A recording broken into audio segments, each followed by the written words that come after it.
Fora de Jogo apresenta 90 mais 3, o teu videocast semanal. Com os mágicos Ricardo, Afonso e Zé Miguel, soltinhos para mais uma emissão.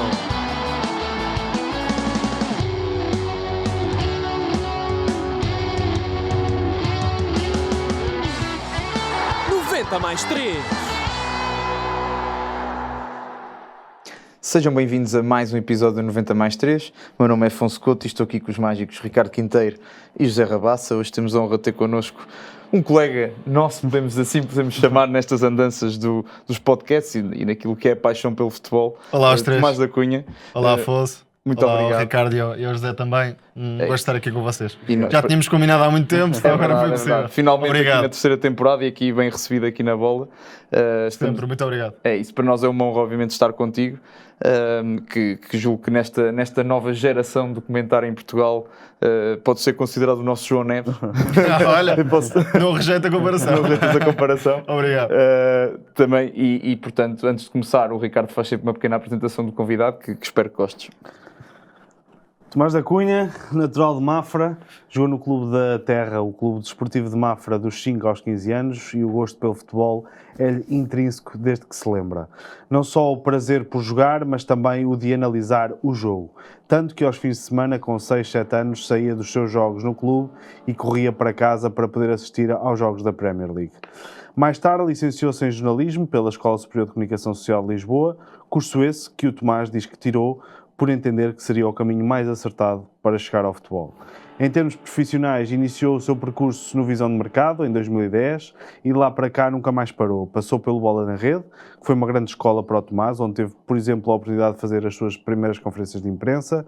Foi redator no Fair Play, treinador de futebol de camadas jovens e de equipas universitárias, foi scout e, de há uns anos a esta parte, tornou-se comentador e analista desportivo em fóruns como os da DAZN, TSF, Tribuna Expresso, V+, e nos podcasts no princípio era a Bola e Jogo pelo Jogo. Uma menção honrosa também à vitalidade da sua conta no Twitter, ou o X, onde regularmente difunde informação bastante pertinente para os seus followers. Um dos mais atentos é o Afonso Couto, que está aqui ao meu lado. É um facto. Dentro dos vários contextos em que está inserido, o que mais lhe dá prazer é comentar jogos em direto no estádio. Curiosamente, o jogo que mais gozo lhe deu comentar ao vivo foi um realizado na sua terra natal, em Mafra, onde guardou inclusivamente a credencial do jogo em sua casa. E do ponto de vista profissional, técnico e talvez mais mediático, o que o mais marcou foram as meias finais da Liga dos Campeões entre o Liverpool e o Barcelona em 2019, com o José Pedro Pinto. Já posso ir embora. Está quase. Em termos de rotina de trabalho e de projetos para o futuro, vê cerca de 5 jogos de futebol por dia, mais em diferido do que em direto, naturalmente, e gostava de um dia voltar ao ativo na área do scouting. No capítulo mais pessoal, o seu jogador preferido de infância era Thierry Henry e até 2012 o Arsenal era a equipa que mais gostava de ver jogar pelo futebol imprevisível, livre e divertido que os Gunners praticavam. A melhor experiência como adepto foi assistir ao vivo ao Portugal-Turquia, no último Campeonato da Europa, e uma das experiências mais inusitadas que viveu como jornalista foi no Cazaquistão, num Astana Sporting, quando uma criança lhe pediu um autógrafo na sala de imprensa. Por fim, a maior aprendizagem profissional que guarda do que eu li foi a seguinte. Veio de um jornalista de guerra que numa palestra, quando o Tomás ainda estava na faculdade, lhe disse a ele e aos colegas para não serem obcecados pela evolução contínua ou por objetivos a curto prazo, mas sim para estarem sempre tranquilos, fazerem as coisas bem e acreditarem no processo. Senhoras e senhores, seja bem-vindo. Muito obrigado. Olha, não há aí nenhuma falha, portanto, acho que não tenho muito a acrescentar. Pronto, podemos passar já para a atualidade. Obrigado. 10 para esta introdução. 10, e é para não ser um 100. Obrigado. Para ser mais futeboleiro. Olha, uma coisa que vou tratar por tu. Claro, à vontade, até porque já nos conhecemos. Exatamente. Que eu li da tua parte, foi uma coisa interessante que eu achei, foi que tu disseste que só tens 30 anos e que dos 20 aos 30 procuraste sedimentar-te e que agora que estás estabelecido querias concentrar-te mais em projetos pessoais. Aquilo que eu te perguntava é quais é que são e de que forma é que pensas chegar até eles, naturalmente. Claramente, como vocês sabem, é uma área em que é difícil termos algum destaque, por todas as razões e mais algumas. Felizmente, eu consegui aventurar-me e começar mais a minha parte analítica, ou desenvolver mais a minha parte analítica, numa altura de boom porque na verdade o Twitter já era uma rede social muito usada. Eu nem comecei a usar o Twitter muito cedo, comparando com outras pessoas, mas ainda era relativamente fácil de ganhar alguma notoriedade Tração. na questão do Twitter. De qualquer forma, eu não criei Twitter para ter visibilidade. Criei Twitter na altura apenas para ter uma rede de exposição de ideias, da mesma forma que criei uma página no Facebook para partilhar umas análises. Ou seja, a ideia era a mesma, era ter um espaço próprio de partilha de ideias. Depois, mais à frente, o Twitter ali entre 2017 e 2020, 2021, enfim, não sei precisar, mas há uns anos era uma rede realmente muito forte em termos de divulgação de conteúdo, interações com pessoas, jornalistas, atores do jogo, treinadores, comentadores, analistas. Foi lá que conheci muitas pessoas, não só do comentário português, mas até do comentário internacional, da área scouting, personalidades influentes no futebol internacional. E se calhar até uma curiosidade, a forma como por vezes é mais fácil interagir com pessoas de outras nacionalidades do que às vezes com pessoas do próprio país, pelo menos para quem não é tão popular na altura, e isto acabou por acontecer. De qualquer forma, o meu Twitter foi crescendo e crescendo e acabou por haver ali a entrada da Eleven na altura, não da Zone, mas da Eleven na altura, que no fundo estava à procura de pessoas que pudessem ter capacidade para comentar jogos, e acabou por surgir essa oportunidade e assim começou o caminho mais a sério. E desde então eu foquei-me realmente muito em estabelecer o meu nome no comentário, no que eu gostava de fazer. Eu já via muito futebol, ou seja, o meu processo não mudou muito, adaptou-se simplesmente às necessidades de vou comentar este jogo, vou fazer este trabalho. Não mudou no sentido de eu já via os 5 jogos por dia, ou se for preciso até via mais. Não houve uma carga de trabalho diferente, houve uma adaptação à realidade. Dei esta volta para justificar os tais 7, 8, 9 anos que nos trouxeram até aqui. Depois, com o passar dos anos, também somei mais projetos e mais projetos, mas que fazem parte do meu cotidiano, digamos assim. Depois, ao longo dos anos, eu fui sentindo cada vez mais a necessidade de ter experiências diferentes e de deixar uma marca diferente, nomeadamente no Mundial, o último Mundial, em que criei uma newsletter própria, porque eu estava na Eleven, ainda estou, na DAZN, e não iam passar o Mundial. E eu não tinha trabalho, ia sentir o Mundial apenas como espectador, adepto. E então gostou-me, porque já estava dentro do meio, queria apresentar alguma coisa também à minha comunidade, e surgiu essa ideia de fazer uma newsletter, que eu já pensei reeditar, não sei se no mesmo formato, mas por exemplo num formato semanal, ao longo da temporada. Da mesma forma que há não muito tempo criei um grupo no Instagram, em primeiro lugar para ter uma interação mais direta, de alguma forma, com as pessoas que seguem o meu trabalho, mas também para, no fundo, perceber se há interesse em apostar em conteúdos mais próprios e mais personalizados, desde logo num Patreon, por exemplo. Claro que para o futuro a hipótese de ter podcasts, se calhar mais de marca pessoal, também estão nos meus horizontes. E depois, até acima de tudo, infelizmente o mercado português não te leva ao local. Tu estás dentro do jogo, mas à distância. E não é a mesma coisa. As melhores experiências que tu podes ter são no local. Não há como contornar isto. E no fundo, a minha profissão, embora seja ligada ao futebol, também te afasta um bocadinho do futebol. Pode ser contraditório, mas acontece um bocadinho. E então, daqui para a frente, quero conhecer mais estádios, conhecer mais culturas de jogo, fazer mais trabalhos diferentes do comentário de jogo, que eu adoro profundamente e continuo a adorar como no início, mas torna-se mais mecânico e mais repetitivo do que uma experiência, lá está, de ir ao europeu com os teus amigos, mesmo que seja de alguma forma em trabalho, mas não deixa de ser uma experiência pessoal, e é isso que sinto nesta altura, embora seja jovem, acho que ainda tenho tempo. E dos 5 jogos que vês por dia em média, já todos significam o mesmo para ti, ou há alguns que te dá mais gozo ver, ou alguns que simplesmente vês e que já não adoras tanto, já não toleras tanto, mas tens que ver por... Como é que faz esta seleção, não é? Sim, a seleção é muito orientada para a maior parte do trabalho que tu fazes, no meu caso Liga Portuguesa e Premier League, Champions também, obviamente, mas anda muito à volta disto. Depois encaixo o que pode sobrar, também sou louco por competições jovens, mundiais sub-20, sub-17, Sim, tu este tipo de coisas. Comigo que estavas a precisar de arranjar um tempinho para ver exatamente. os jogos que tinhas não me sinto bem comigo mesmo se falhar essas competições. E então tento arranjar sempre algum tempo. mas é muito orientado à volta de... Vou comentar o Arsenal, caso não tenha visto por algum motivo, tenho de ir ver o Arsenal. É à volta deste funcionamento.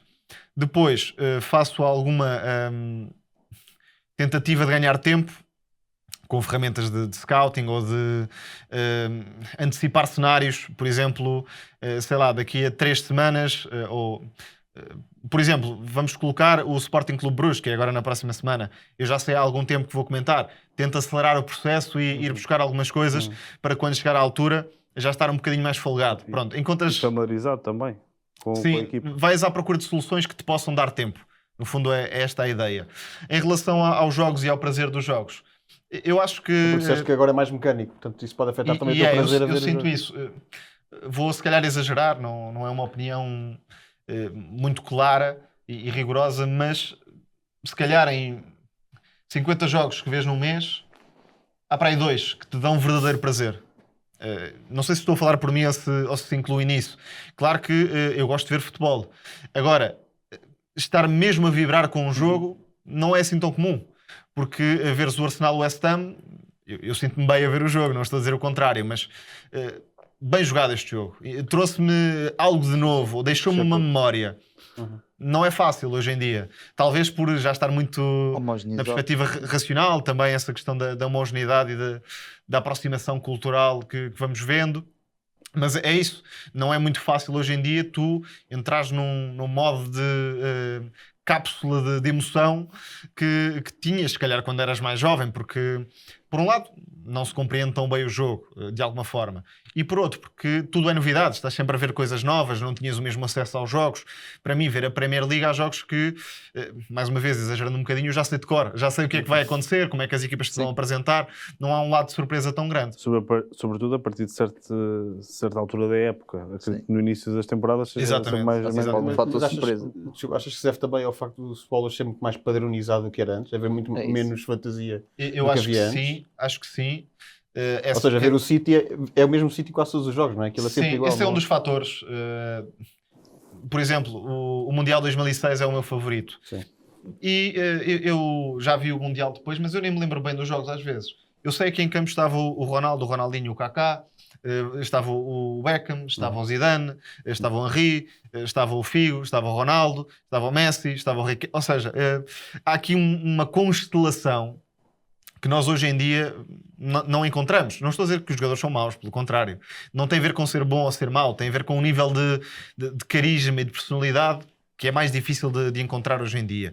Até mesmo nos bons jogadores, por exemplo o Wirtz, do Liverpool. Bom jogador. Não está a fazer uma grande época. Não está a fazer uma grande época, mas é obviamente um bom jogador. Mas está ali a faltar qualquer coisa e se calhar é mais ligado à personalidade e ao rasgo individual do que propriamente a outra coisa qualquer. É o chegar a impor, Sim, deixar ligar-se uma à marca. equipa, aos colegas. Exatamente. mais espetacular. E por outro lado, não são tanto. e por outro lado, o facto de gostares de ver as seleções jovens também te traz, se calhar, esse quê de novidade. Novidade e descoberta, que é o que eu procuro e vou procurar sempre no futebol. Claro que há sempre coisas surpreendentes. Não, estou, se calhar, a colocar o cenário mais pessimista, porque ao mesmo tempo também te surpreendes. Às vezes vais ver um Newcastle-Brighton, enfim, não sei, dei este exemplo, e de repente sai-te um 4-4 que tu nem estavas à espera. Portanto, isto continua a acontecer, mas o nível lá está, de loucura que uma pessoa como eu tinha em 2006, estou a dar este exemplo, não sei exatamente a vossa idade, mas o Mundial 2006 foi aquele primeiro Mundial que eu tive mais a sério. Nós também. E mesmo assim, e mesmo a Premier League continua a ser o campeonato que ainda nos continua a dar mais surpresas. Sim. E sobretudo até pelo equilíbrio que vemos. Sim, mas se tu fores ver, por exemplo, uma Champions de 2004 ou 2005, tu tens equipas random. Que eram fortes na altura, mas havia uma diversidade que hoje em dia já não existe. Corunhas, Valências em Espanha. Quem vai às meias finais, quartos para a frente, são as mesmas 6, 7, há ali 1 ou 2 que mudam, mas é um bocadinho a mesma coisa. Tomás, mas o facto de nós também, em 2004, 2005, 2006, sermos crianças também não nos fazia também aflorar muito mais Claro. aquilo que aqueles jogadores e aquelas equipas eram realmente. Sem dúvida. Porque também estamos enviesados por isso. Não vamos às lacunas. Lá está, quando estás a ver o Brasil, não queres saber se estão em 4-4-2 ou se estão em 4-3-3. É completamente indiferente. Queres ver como é que tratam a bola. Se há jogadas bonitas, se há golos bonitos, se há defesas fantásticas. É uma relação mais pura com o jogo. Que nem toda a gente, mas muita gente vai perdendo quando entra num caminho mais de racionalidade, não é? Tentando encontrar porquês e vivendo mais no meio, acabas por te tornar mais racional, não é? Na forma como vives o jogo. Quero acreditar que as crianças que hoje têm os 10 anos que nós tínhamos nessa altura olham para esses jogadores da mesma forma. Provavelmente. É uma questão geracional também. Claro. E se fores dizer a um miúdo de 20 anos vai ver o Zidane, a relação com o Zidane nunca será a mesma. É impossível, porque tu cresces a comprar revistas ou cadernetas e a ver vídeos no YouTube, enfim, não era bem no YouTube, mas era no Eurogoals ou uma coisa qualquer do género, ou aqueles resumos soltos de uma Sport TV ou de uma RTP ou da Champions, por exemplo. Tu ficavas com essas pequenas coisinhas e faziam-te o dia. Por exemplo, esses resumos da RTP. Eu nem sempre tive Sport TV em casa. Então, às vezes, ter um resumo de meia hora do Lyon-Porto era mel, era uma coisa... E a Eurosport também tinha um que eu vias as ligas todas, as da Liga Holandesa, papava isso tudo belga, compulsivamente. Depois vinha o ski, mas Exatamente. Mas pronto, os fails do ski. como tu não tinhas tanto acesso, tudo sabia a mel. No fundo. Sim, eles também eram mais endeusados. Nós já tivemos essa conversa, o Afonso já referiu. O pai dele viu, os nossos pais viam muito menos de Maradona do que nós. Certo. Viu o equivalente a 2 meses de nossos de Ronaldo e Messi. E o Yamal agora já na comparação com o Messi já dá não é a para mesma fazer coisa. isso. Sim, mas nós somos a primeira geração, ou seja, da nossa geração para a frente, ou seja, enquanto juventude, nós vemos uma quantidade de jogadores, ou seja, de equipas e de jogos que é completamente diferente de 2000 para trás. E desgasta um bocadinho, mesmo que seja inconsciente. Isto é, eu não estou farto de ver futebol. Nunca me fartei e provavelmente nunca me vou fartar. Mas se... já encaras de forma diferente o jogo, é normal. E aquela história do Mundial 2 em 2 anos? Não sabe ao mesmo. Claro que é um Mundial, toda a gente vai ver na mesma. Não é por aí, mas como é um evento raro, tu desfrutas ali de uma forma única. Não há comparação. O mesmo se aplica aos quadros competitivos, que agora querem mudar ou sugere-se que se mude para 12 equipas e, portanto, para haver mais clássicos ou derbys, também tira a especularidade e o sabor. Eu não sou contra o formato da Champions, sou contra a ideia que origina o formato, que é ter mais jogos entre as equipas grandes. Sim. Porque o Real Madrid-Barcelona não é um bom exemplo, mas o Bayern com o PSG só tem real valor quando é transcendente. Porque se houver um PSG-Bayern todos os anos, a certa altura é um jogo. Ok, eu vou ver o jogo, mas não tem peso histórico. Porque há todos os anos. Não tem aquele valor transcendente que marca uma geração. Como tem um Portugal-França. Que até se repetiu ali um bocadinho, mas numa lógica de vingança quase, ou de vontade de vingança. Há ali uma história envolvida, uma narrativa envolvida. Na Champions em 2004 e 2005. Quando há uma narrativa envolvida e até protagonistas que alimentam uma história, seja lá ela qual for, o espectador também encarna essa narrativa. E é o que não acontece porque tivemos um PSG Bayern agora, eu até fiz o jogo, bom jogo, divertido, para o ano há outro. E depois para o ano há outro. E de repente temos um PSG Bayern todos os anos e por mais espetacular que o jogo seja, perde valor. Não podemos ter outra visão. Basta ver quantas vezes Messi e Ronaldo se defrontaram na Champions. E ficámos à espera de ver um Real Madrid-Barcelona na final da Champions. Não aconteceu. E faz parte da história do futebol. Ótimo. Exato. Da mesma forma que não aconteceu o tal jogo de despedida. Agora só se for a final do Mundial. Não sei. Sim, vamos ver. Só se for isso. Acho que é um bom modo para passarmos para a atualidade e para a seleção. É isso mesmo. E falando agora de seleção, eu queria entrando diretamente para um tema que nós já falámos aqui também. Tivemos também com o Carlos Daniel da última vez e falámos sobre isso, e que se tem falado muito na opinião pública sobre a seleção, é a tal clubização da seleção.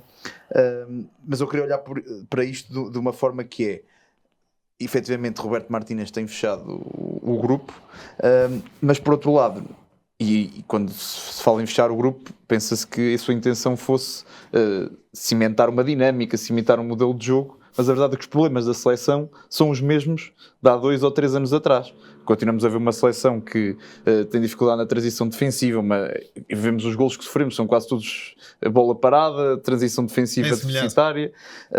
E pronto, eu queria te perguntar também qual é a tua opinião sobre fechar o grupo e como é que tem sido a evolução do jogo de Roberto Martínez da seleção. Sobre a questão de fechar o grupo, eu vejo a seleção nacional como uma representação de um determinado futebol, neste caso o futebol português. Eu acho que esta seleção, com uma elitização do jogador português, e não estou a tirar valor, pelo contrário, o jogador português tem muito nível, e tendo muito nível, é natural que haja uma procura pelos melhores e tentando enquadrar e dar conforto aos melhores. E isto é o ponto de partida para qualquer seleção nacional. Mas ao mesmo tempo é preciso fazer escolhas, é preciso procurar oportunidades, o que nem sempre é feito. Aliás, os jogadores mais jovens e talentosos de Portugal neste momento estão completamente bloqueados na seleção nacional, o que não acontece em mais nenhum país. Podemos procurar o país que quisermos. Podemos atravessar a fronteira e vemos... O Estevão, que não é um titular absoluto no Chelsea, joga no Brasil. E há algum tempo já, sim. E outros jogadores na seleção francesa, que até é mais conservadora dentro das principais europeias, e os Duês e os Olises estão uns furos acima em termos de patamar competitivo, mas o ponto é o mesmo, ou seja, as principais figuras jovens da seleção, quando mais cedo puderem integrar a convocatória, eu já não vou mais longe, naturalmente devem ser integrados. Ou pelo menos valorizados e acarinhados. Até porque muitos deles prevê-se, ou seja, olhando aqui para o exemplo português, que ainda mora, são jogadores que se prevê que, pronto, se tudo correr bem, vão ser o futuro da seleção. Claro que sim, e é incompreensível como é que se vai adiando. Já integraram um convocatório. Sem jogar. Sim, sem jogar. E até acho incomodativo, ou incomodativa, a forma como Roberto Martínez fala destes jogadores. A roçar o desprezo quase e a infantilização do jogador, que são jogadores profissionais, são jogadores muito talentosos, e acaba por ser um bocadinho frustrante ouvir o que é dito. Depois temos outro nível de elitização, que é a completa rejeição do jogador português que está fora do grande círculo mediático. Não há grandes exemplos praticamente nos últimos anos com o Roberto Martínez de um jogador fora da caixa que tenha sido chamado, ou está no sub-21 e foi chamado por alguma razão particular, ou há alguma lesão que permita ocasionalmente um jogador entrar. Como o Forbes agora. Por exemplo, e eu aceito o Carlos Forbes, embora não seja de caras um jogador de seleção, mas perdendo o Pedro Neto na convocatória, está tudo bem na perspectiva de enquadrar um jogador relativamente semelhante, que faça os dois flancos, que tenha mudança de velocidade, que esteja habituado a jogar por fora. Não me incomoda particularmente, só incomoda a diferença de critérios para outros casos em que podia ter sido feito também um esforço de integração.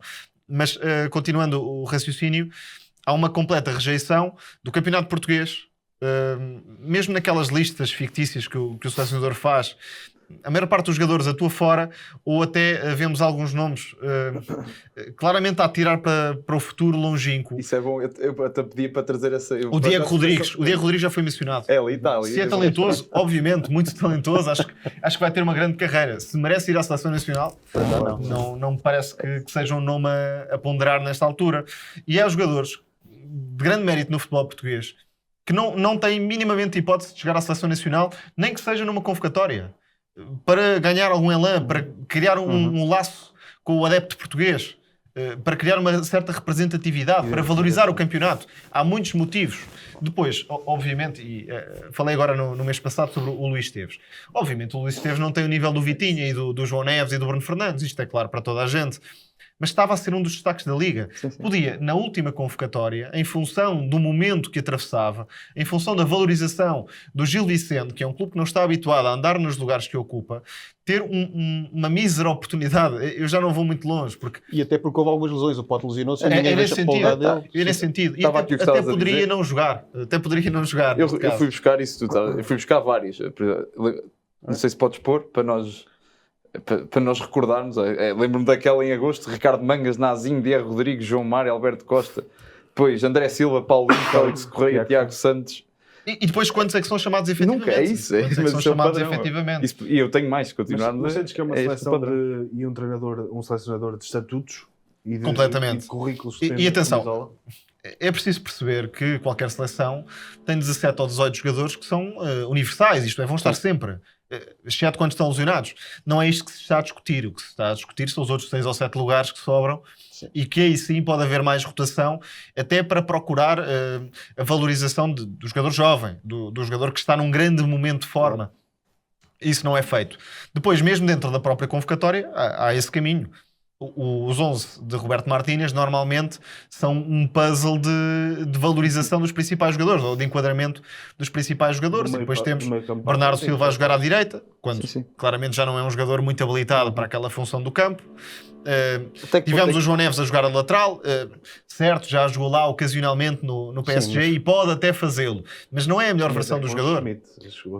Sim, mas não é a melhor versão do jogador. Pode fazê-lo, claro, mas convém tirar o máximo partido em contexto da seleção nacional, até pelo pouco tempo de treino que normalmente existe e que marca o trajeto dos selecionadores. O que sinto é que esta seleção portuguesa está completamente dependente da vitória para as pessoas se identificarem com ela. Isto é, quando a seleção ganhar, toda a gente apoia a seleção e toda a gente se identifica com a seleção, mas vamos imaginar um cenário em que Portugal atinge os quartos de final e fez um grande torneio, enfim, esteve muito bem até aos quartos de final e perde nos penaltis com o Brasil, enfim, ou seja, pode acontecer perfeitamente. Não vai haver grande tolerância, porque o trabalho feito até lá foi de afastamento das pessoas e não de aproximação e até dos próprios jogadores do núcleo que compõem a seleção nacional. Tu tocaste aí num ponto que é também o tempo de trabalho do selecionador com os jogadores. É certo, no Mundial há sempre aquele mês de pré-estágio ou de estágio, mas nós já vimos na seleção portuguesa, no reinado de Roberto Martínez, jogar com 3 laterais, sendo que o Cancelo ali por dentro. Já vimos o João Neves a defesa direito, como mencionaste, o Mateus Nunes agora também. Já vimos, como com a Irlanda, os centrais irem para laterais e o Rubén Neves e o Vitinha ficarem quase centrais na construção. Faz sentido estar a fazer este tipo de invenções contra a Irlanda. Acho que nunca correu bem. E no Euro, o Nuno Mendes, na altura, entra como central no primeiro jogo logo com... E só fazer um parênteses, porque eu acho que entra precisamente nisso. E rematando o que o Zé afirmou, aquilo que eu também te pergunto é como é que joga a seleção? Depende do dia. É assim não há exatamente uma forma de jogar, há uma procura de encaixar os 11 que Roberto Martínez filtra para um determinado jogo, que não são 11 na seleção. Eu diria que são 14, 15 titulares e a dupla jornada normalmente tem estes 14, 15 jogadores que jogam e depois há uma terceira linha de jogadores que vão sendo utilizados a espaço, um Francisco Conceição e um Trincão que joga ocasionalmente, mas joga ocasionalmente e não tem continuidade, independentemente do rendimento. Já aconteceu o Trincão até entrar maravilhosamente e no jogo seguinte não tem continuidade alguma porque há outros jogadores que estão acima na hierarquia. Sobre a forma de jogar, acho que não é o pensamento de Roberto Martínez, é a adaptação sistémica e estratégica ao adversário. E por isso, dependendo do adversário, vamos jogar com 3 centrais ou com uma linha de 4, mais em função do adversário. Sim. Depois, há alguns jogadores que ganharam o estatuto recentemente. É o caso do Rubén Neves, mais uma vez numa função que para uma equipa dominadora como Portugal não o beneficia, nem o protege sequer. Sim. Porque muitas vezes é o último homem a levar com um contra Agora um. Agora com a Irlanda verificou-se isso, em que o Perra estava sempre um para um. Ter de controlar profundidade, não é um jogador particularmente veloz, nem forte nos duelos, acaba por ficar muito exposto. Depois, a tal questão do Bernardo Silva, que também é um jogador encaixado um bocadinho à força naquele lado direito, para haver espaço no meio campo para o Vitinho e para o Bruno Fernandes. Terá de haver espaço também para o João Neves. Eu acho que as hipóteses de sucesso de Portugal passarão sempre pelo meio campo. Porque se nós quisermos, não temos uma defesa assim tão deslumbrante. Temos bons jogadores na defesa, mas nem o processo é fantástico, nem a linha está suficientemente sólida. O central do lado esquerdo é sempre uma incógnita, não é? Dá para ver perfeitamente que Roberto Martínez não morre de amores por Gonçalo Inácio, é perfeitamente claro. E depois há a questão do lateral direito, que eu não sei quem é que será escolhido. O Cancelo é fantástico a atacar, mas poderá ser uma debilidade em jogos mais exigentes. E a preferência dele sempre por um central com pés esquerdos. Sim, normalmente não joga com dois centrais destros.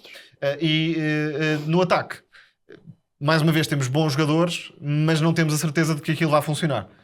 Seja com o Rafael Leão, o Ronaldo e o Bernardo, que até pode ser o trio preferido, seja com o Pedro Neto, que também é um jogador que às vezes tem contexto adequado, mas outras vezes já não tem, é um jogador um pouco mais específico, que pede mais espaço de aceleração. João Félix agora com as rotinas de Félix. Mas os nossos próprios jogadores de ataque, muitos deles não são muito consistentes nos seus clubes. Exatamente, e há a questão Ronaldo, que também não sabemos como é que vai aparecer, sinceramente não me atravessaria nesse sentido em relação ao rendimento de Ronaldo no Mundial. Sim, já agora é inevitável falarmos disso, portanto também matamos já esse assunto. Sim, deixa-me só terminar as ideias sobre o meio campo e já te acompanho, mas é claramente o setor mais forte, mas sendo o setor mais forte é preciso encontrar um equilíbrio saudável para que todos possam ser importantes, e há 4 titulares que eu acho que serão titulares, mas que pedem um encaixe de facto benéfico. Temos o Vitinha, que é o construtor da equipa, e não poderá ser minimamente afastado dessas zonas. Temos o Bernardo Silva, que também pede uma aproximação à construção e não um posicionamento mais adiantado. City, onde joga no City, exatamente, como um gestor de ataques. Temos o Bruno Fernandes, que é um médio mais abrangente, aparece a construir, mas cresce quando não tem amarras, quando pode chegar à frente e contribuir. E temos o João Neves, que eu acho que se transformou muito mais no médio de chegada e quase num segundo avançado. Não perdendo, obviamente, o lado de médio, mas é quase um segundo avançado. Até no PSG, é assim que o Luís Henrique cada vez mais utiliza o João Neves. O Vitinho e o Fabiano ficam mais no pensamento do jogo e o João Neves aparece muitas vezes a finalizar cruzamento, à espera da segunda bola também para procurar a finalização. E é um jogador mais capaz nesse último terço. Portanto, dentro destes 4 jogadores, há aqui um desafio que não é tão difícil quanto parece, mas que pode tornar-se difícil, porque não é fácil criar, de facto, uma relação saudável com Bernardo Silva a jogar mais para a direita e não sendo exatamente um desequilibrador, com o João Neves, que nem sempre tem liberdade de movimentos para aparecer nas zonas em que pode fazer a diferença, e se calhar pode haver a tentação de o juntar ao lateral direito para facilitar o encaixe de todos estes jogadores. E também significaria abdicar de um médio como o Ruben Neves ou até de um Palhinha. Eu acho que nenhum desses dois, a não ser em encontros específicos da seleção, por razões, por exemplo, de adversário ou de gestão, acho que o meio-campo de Portugal terá forçosamente de passar por estes 4 jogadores, não obrigatoriamente e de forma continuada, porque eu acho que o Mundial será muito de gestão adequada. Sim, porque eu acho que este Mundial vai ser uma espécie de Brasil 2014, condições exigentes, basta ver o Mundial de Clubes, foi isso. Calor, e depois do calor vem uma tempestade de repente. Eu acho que vai ser tão imprevisível que será ou vai exigir que os selecionadores e as equipas tenham uma inteligência, quer na gestão dos selecionadores, quer na forma de abordar e de gerir a competição, que não pode ser desleixada e a pensar apenas no imediato. Terá de haver um pensamento mais a longo prazo. Isso me permite, até falaste do João Neves e desta ideia do João Neves poder ocupar um terreno mais avançado. Acho que isso também pode ser interessante a nível da pressão, porque Portugal, em termos de pressão, não tem referências, ou quando joga com o Ronaldo, sobretudo, é sempre muito instável, porque o Ronaldo é que decide quando vai e assume-se como primeiro homem de pressão, e o João Neves nisso pode ser um jogador. Claramente. E já se viu até neste jogo, por exemplo, com a Arménia, a forma como ele pode ser um jogador. Rafael Leão também não é exatamente o jogador mais capacitado nesse momento. O Gonçalo Ramos já é. O Gonçalo Ramos trabalha muito bem a pressão, como o João Neves em posição mais de subida, que é onde contribui mais defensivamente. Também pode ser. Agora, eu acho que esse cenário, ou seja, a titularidade de Gonçalo Ramos também não corresponde à realidade, independentemente do que possa fazer no primeiro jogo, porque à partida o Cristiano Ronaldo não vai jogar nesse primeiro jogo, mas acho que, mais uma vez, não é o rendimento hipotético de Gonçalo Ramos nessa partida que vai levar a mudanças na estrutura da seleção nacional. Portanto, vamos ver. Acho que, tendo Ronaldo, Portugal não pode ser uma equipa de pressão alta e tem de encontrar algumas soluções para, dentro das limitações atuais de Ronaldo, tentar maximizar as soluções que oferece na área, que é onde de facto pode fazer a diferença. E achas que se justifica a titularidade do Cristiano?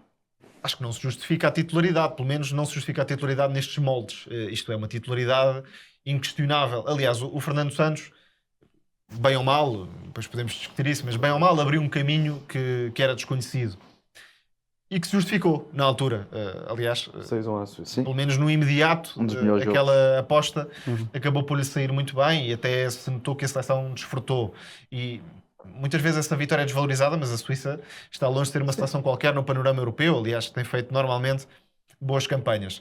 Sobre a presença de Ronaldo, voltamos à velha questão. Não me choca minimamente que o Ronaldo seja convocado, até porque Portugal não tem muitas opções. Infelizmente perdeu a opção de Diogo Jota, que era um dos avançados do grupo, e portanto ainda mais complicado ficou no panorama desportivo. Portanto, faz-me todo o sentido que Ronaldo esteja presente no Mundial. Agora, há um cenário de impossibilidade, que é aquela ideia de que não, o grupo vai estar à frente e tem de se enquadrar no grupo e perceber o papel. Acho que já tivemos vários exemplos de que não vai funcionar desta forma. Portanto, é esperar que Ronaldo e Roberto Martínez possam catapultar-se neste contexto e, de facto, encontrar soluções que, de alguma forma, protejam o resto do coletivo e que haja aqui quase um milagre de Ronaldo, porque Ronaldo tem sido efetivo nas qualificações, de uma forma ou de outra, mas em mundiais europeus não está a ser. E isto não é sequer de agora. Não é exatamente um ponto recente. O Mundial do Qatar não foi famoso, o europeu também não. E parece que é a própria pressão que ele coloca sobre si, não é? E eu não sei se anunciar que era a despedida vai fazer bem a Ronaldo. Eu acho que vai funcionar ao contrário. Vai colocar uma Mais pressão pressão. ainda maior, até porque não tendo um Mundial, naturalmente quererá ganhar o Mundial, já quereria, mas sendo o último, há sempre aquele sabor a despedida, há sempre aquela pressão extra, há sempre aquela necessidade de mostrar mais, e Portugal tem de fazer valer o coletivo. Aliás, hoje em dia o futebol, seleções ou clubes, já não dá para ganhar com peso nas individualidades. Aliás, as últimas equipas que ganharam desta forma já têm muitos anos, já não são recentes sequer. E como é que verias Paulinho nesta cogitação para os pontas de lança? Acho que o Paulinho poderia fazer sentido numa ou noutra convocatória. Não me parece que haja uma necessidade máxima de o ter como uma peça indispensável, digamos assim. Poderia entrar, lá está, numa convocatória mais à procura Aquelas de transição, experimentar, não é? Aquelas, sim, mais à procura de experimentar, de valorizar determinados jogadores que não têm tantas oportunidades. Aliás, parece-me que o Paulinho estará perfeitamente à vontade a reconhecer que para entrar na Seleção Nacional teria de ser noutra altura, ou para ficar na Seleção Nacional teria de ser noutra altura da carreira. Se fosse 10 anos Acho mais que, novo, tendo em mais conta novo, que não há mais muitas opções, poderia pelo menos ter sido experimentado nos últimos tempos. É As isso. as opções não são muitas. Há Fábio Silva a despontar no Dortmund, André Silva a renascer agora no São Elche. jogadores que, por várias razões, ou pelo contexto competitivo em que jogam, sim, poderá ser uma solução de médio prazo, mas por várias razões. O Fábio Silva não está a jogar assim tanto no Dortmund, o André Silva também parece que já passou melhor, a mas- altura de seleção nesta altura, Chermiti não conta. não se desenvolve. E é o Portanto, que mais efetivamente não há muitas opções e acho que Ronaldo já provou o suficiente para fazer parte da Seleção Nacional e ainda tem capacidade física para fazer parte da Seleção Nacional. Acho que há aqui um tema que é superior a isto tudo e que, se não foi resolvido até aqui, também não será agora que vai ser. E o selecionador acaba por entrar num registro que também leva Cristiano Ronaldo para um tempo que Fernando Santos estava a eliminar. Por exemplo, vendo a forma como reagiu à expulsão na Irlanda, quase como uma palmadinha nas costas, quando não é necessário reconhecer um erro, não é apontar ou atirar o jogador para a fogueira, é reconhecer um erro que todos cometem e já cometeram. E em relação ao Mundial, ia-te perguntar que seleções é que estás mais ansioso por ver jogar e quais consideras que vão ser as surpresas? Acho que é um Mundial que aponta para várias surpresas. Porque, sim, a Noruega é uma das seleções que acho que pode ter potencial. Na América do Sul há sempre algumas seleções que têm potencial. A Colômbia, por exemplo, nunca descartaria. O Equador, que também tem crescido de forma incrível nos últimos anos. Marrocos, mais uma vez. Exato. Já não é bem uma grande surpresa, mas Eliminou-nos no último. não deixaria de ser. Tu referes, já te ia referir que em 2030 Acho que podem ser mesmo um candidato ao título no Mundial 2030. já se estão a preparar para isso. Exatamente, ainda por cima em casa não vai ser nada fácil de ganhar. Agora, em relação aos favoritos, anda um bocadinho à volta dos mesmos. Há algumas seleções com uma responsabilidade urgente. A Inglaterra, porque tem sempre urgência, e Portugal entram neste capítulo de urgência, porque há aqui jogadores que já estão a dar as últimas. O Bernardo Silva, o Bruno Fernandes, talvez possam estar, mas não temos a certeza de que vão estar no próximo Mundial. Exatamente. A mesma coisa em relação a Cristiano Ronaldo. Portanto, já temos aqui alguns jogadores que entram na veterania e, portanto, têm essa necessidade de urgência. E que têm menos. Portanto, 11 anos do que Cristiano. Sim. 9 anos. Exatamente, mas não é muito habitual vermos jogadores 9 anos. de de 35, 36 a Sim, participar em mundiais. Uma seleção que tem tanta escolha como tem Portugal Como nesta tem Portugal, altura, sim. mas veremos. Não estou a rejeitar, apenas não podemos dizer hoje em dia que Bernardo Silva ou Bruno Sim, mas é Fernandes, curioso, tem 9 anos a menos que Cristiano. hipoteticamente, Sim, podem sim. perfeitamente com 35 anos ou 36 jogar o Mundial. Depende muito do trajeto nos clubes. Provavelmente não do com o mesmo rendimento. rendimento. Sim, depende muito claro. do trajeto nos clubes, mas hipoteticamente ainda lá chegarão. De qualquer forma, acho que na cabeça dos próprios estará essa vontade de brilhar no Sim, Mundial. e pelo menos enquanto estrelas e figuras principais será este o... E este é o momento deles. É isso. É o que eu sinto em relação às seleções.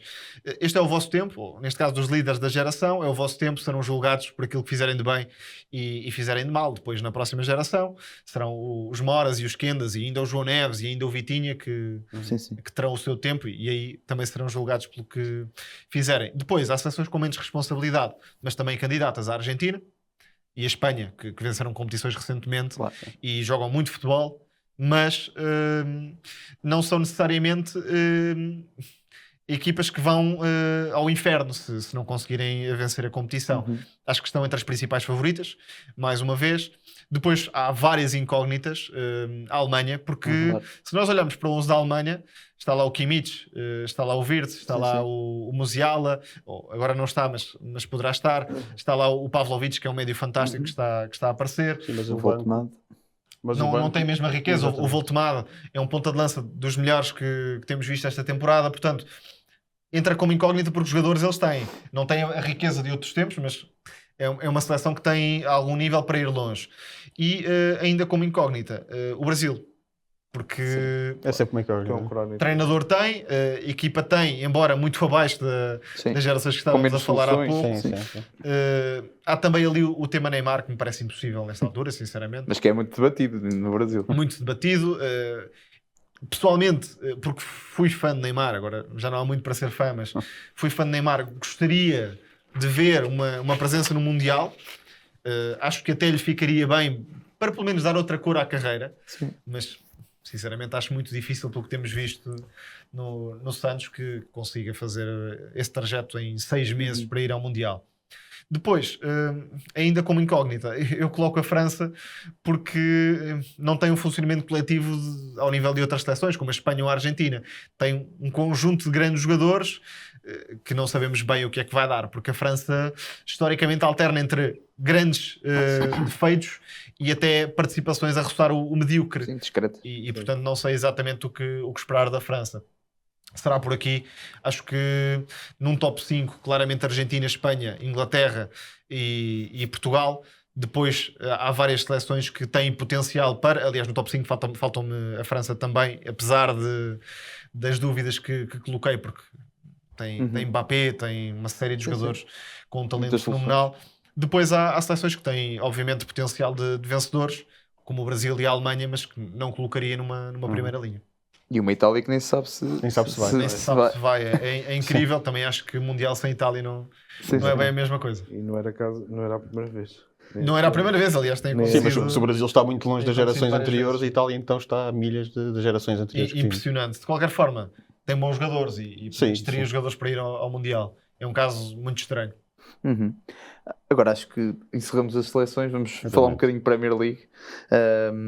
E a minha primeira pergunta para ti, e nem é tanto sobre a atualidade da Premier League, mas era mais pedir-te uma reflexão sobre aquilo que é o fenómeno Premier League atualmente no contexto do futebol mundial e europeu, que é precisamente este, que o nível financeiro médio das equipas da Premier League é muito superior a qualquer liga e está-se cada vez mais a ver o impacto de 10, 15 anos de valores estratosféricos de direitos televisivos. Depois também há um fenómeno que mesmo internamente está a acontecer, que é as equipas que sobem têm muita dificuldade para se manter. Aliás, nos últimos 2 anos desceram as 3 que subiram, mas este ano temos uma surpresa. Clubes com outra estrutura também e É outro isso. poder de investimento. É isso. Normalmente têm todas algum poder de investimento, mas é difícil apanhar o comboio da Premier League. Eu não gosto, sinceramente não gosto do rumo que... Não é a Liga, é o futebol de um modo geral, mas a Premier League é o principal. Mas está quase a ser uma Superliga interna, não é? Completamente. Em que é difícil de entrar. Completamente. E de repente tens pouca diversidade no resto dos campeonatos europeus, em alguns casos. A principal vítima é o futebol espanhol, onde há amarras financeiras que fazem de um Valência da vida uma equipa perfeitamente banal. E o Valência, sim, Sevilha a Valências e caminhar para Sevilhas, nas primeiras 2 décadas do século, eram equipas no mínimo respeitáveis. Eu já não vou mais longe, mas pelo menos respeitáveis e faziam boas figuras na Champions. Agora temos, por exemplo, um Atlético Bilbao ou um Betis que, mesmo que participem na Champions, são equipas que estão muito longe de um patamar minimamente respeitável dentro da competição. Portanto, só há Barça, Real e Atlético, e mesmo o Atlético já teve melhores anos, não em termos de investimento, mas em termos De projeto. de projeto, exatamente, e de participações à séria. A Premier League, nesta altura, é uma candidata a ganhar a Conference League por knockout.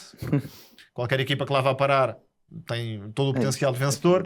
A Liga Europa, se metermos o Sunderland na Liga Europa, se calhar o Sunderland vai à final. Estou a levar ao exagero, mas se metermos um Bournemouth ou um Aston Villa, sim, qualquer equipa média, no fundo. A final no ano passado é entre o 15º um bom exemplo e o disso. 15º da É um bom exemplo disso, e até estamos a falar de clubes com investimento forte históricos e com peso histórico, mas seria a mesma coisa se fosse o Newcastle. É muito difícil que essas equipas não vão a umas meias, e até muitas vezes podem ir às meias a gerir o plantel, o que ainda mais chocante e marca bem essa diferença para os outros campeonatos. Portanto, obviamente, a Liga aproxima-se e ganha alguma competitividade, mas nunca foi bem o problema da Premier League. A Premier League sempre foi competitiva. Mesmo com diferenças futebolísticas assinaláveis, ias a Stoke jogar e não ias sair de lá com facilidade, certamente.